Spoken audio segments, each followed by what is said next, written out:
Have you ever wondered how much difference a proper bike fit can make in your cycling performance? I've gotten 3 bike fit on my triathlon bike in my career and 1 virtual fit at my VeloFit. In this video, I'm finally going to get my bike fit on my current triathlon bike, which is the Diamond Mogul. Whenever I'm riding in this aerodynamic position in a race, my lower back starts aching up. I've been too stubborn to get a bike fit because I thought I knew everything, I knew my body very well, but I think I'm wrong. We're gonna find out today and go get a bike fit on my current triathlon bike.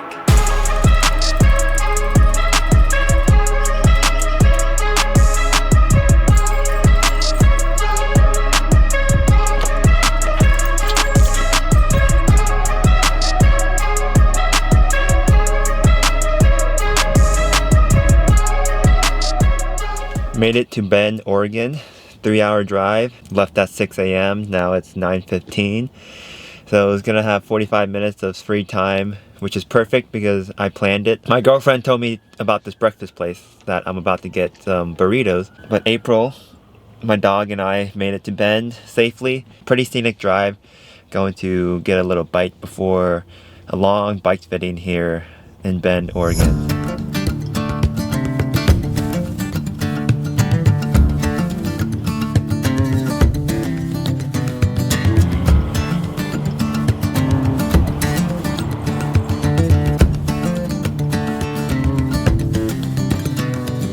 Just ate my burrito. Now it's going to be time to go to the bike fit. I haven't gotten a bike fit on this Diamond bike. I did use my VeloFit last year to play around the position before 70.3 Indian Wells, but other than that, I just want a second eye. Curious to see about my position I have right now. Always interesting going into a bike fit.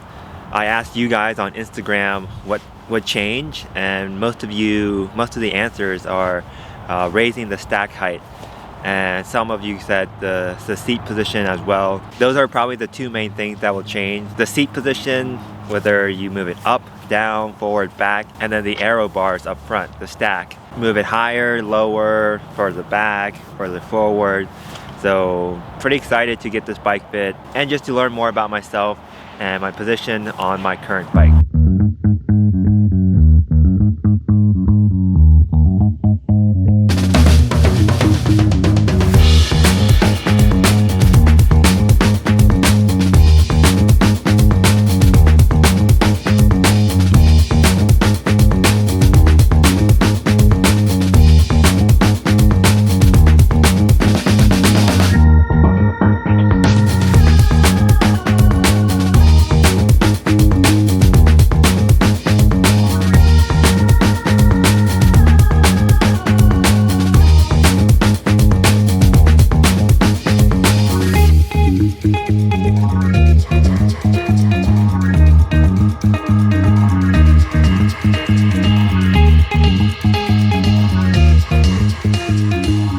Overall, a great experience. I had Josh working with me from Output Speed Lab. Had a good time, learned a lot, and the dogs played well while we were doing the bike fitting. There's probably some things that I should have done a long time ago in my position. We made some adjustments. Let me walk you through what we did. The main thing was the stack height for the aero bars. We moved it up. So now I have a 60mm stack height, which is pretty tall, and I was quite interested to try this position and see how it felt. We also kept the arm pads in place because I moved it the furthest it can be up forward, so there's no way going forward. But what we did was move the saddle all the way back. Previously, my saddle would be almost all the way forward. So when we moved it back and we moved it down, I think 7mm, that allowed me to lengthen my body and not get too crunched up. I was able to lengthen my whole spine out and get a longer reach from there instead of just leaving the saddle position as is and trying to find a way or get a new base bar or something, new custom extension bar to move the aero bars out. Moving the saddle back also gave me a sense of stability in my hip. I felt like I was really seated in my saddle very well. Something that I suspect about my lower back problem is if the saddle is too far forward, I'm pretty much trying to balance my weight, maybe put pressure on my lower back. So that's the reason why we moved it back. And when we do move it back, there needs to be a saddle to go down. So there's some ratio with that he just figured it out I'm just there just testing different positions and telling him, oh, this feels good, this feels not good, and what kind of differences that I can explain to him. Two main angles that we looked at. The first is when the foot reaches the bottom of the pedal stroke, what's the angle of that knee? The angle of my knee, if I can remember, I think it was like 152 degrees. So if we got that down to in the 145, high 140, so 147, I think we got it down to like 148 degrees at the end. That means I'm not having to stretch my leg all the way down to the bottom of the pedal stroke. I noticed when we lowered the saddle, I was able to use my glute muscles more and just have a little bit power I felt in my glute. The second angle is the hip angle when the foot is at the top of the stroke. If you're having a tighter hip angle at the top of the pedal stroke, you're putting a lot of stress on your hip. And for cyclists, that may not seem too daunting if you're doing a 40-kilometer time trial, which only takes less than an hour. But if you're doing a triathlon, a 7.3, an Ironman distance, and maybe even Olympic distance, you're biking for hours at a time, and then right after the bike, you gotta go run. You gotta go, in an Ironman, run a marathon.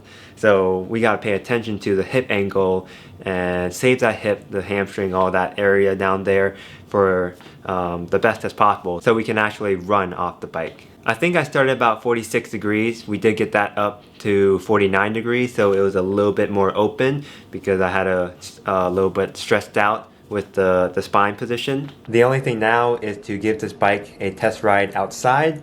I'm doing that tomorrow with Rachel. I'll report back.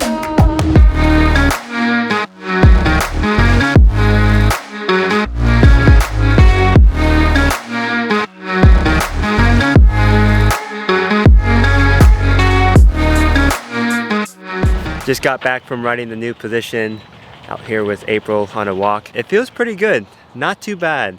Very, very comfortable, and it's comfortable, and I even think that it's also a little bit more aero. I felt like I was going much faster on this new position and felt like a lot of heavy weight that were on my elbows. The position before just got lifted off because I'm higher in the front end. But I feel more aero, and that's kind of weird to say, but this position feels pretty good. Do you approve, April? She does. Now I just gotta keep riding the position. You can't really tell in like a couple of rides, but you can tell in like a couple weeks of riding. And my next race will be the Best in the West 70.3 on June 8th. Swim, a fast transition, get on the bike, and see if I'm having lower back problem at the bike, and see if I can push throughout the bike and do a good runoff. So I think that will be a good prep for the Ironman Lake Placid. Heading to a great direction on the bike. Something basic that I disregarded in months of training that I think should have been addressed. I'm so glad I did that with a bike fit. I hope you guys learned something and can maybe take a few pointers here and there to your actual bike fit. And let me know in the comments below if you have any questions with your fit, my fit, and any suggestions you may have. I'm excited. Thanks so much, and I'll catch you guys in the next video. Peace.